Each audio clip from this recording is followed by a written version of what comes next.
Hello guys, welcome to today's tutorial. Today I'll be teaching you how to download video from YouTube directly to your phone or audio at the same time. So I just want to say all you need to do to search for anything you want to download. I'll just search for green screen. And see, this is my green screen now. Just tap on it once. Then you have to wait for it to load. So just in this place you can see like and dislike, create and share, or you save. So in this place all I need to do is to tap on share here.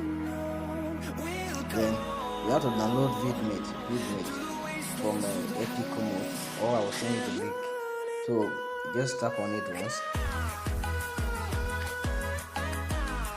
From the beginning to this three dots here, you can see from here, this beginning here, this audio.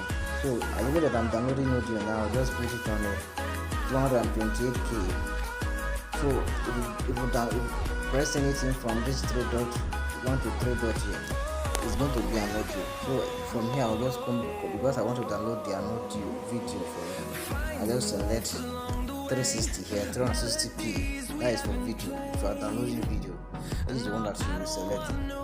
So then you just click download here. Now you can see that the video has been saved already. So that is all about to download video or audio from YouTube directly to your gallery. See you next time. Through the wastelands, through the highways, till my shadow turns to sun rays, and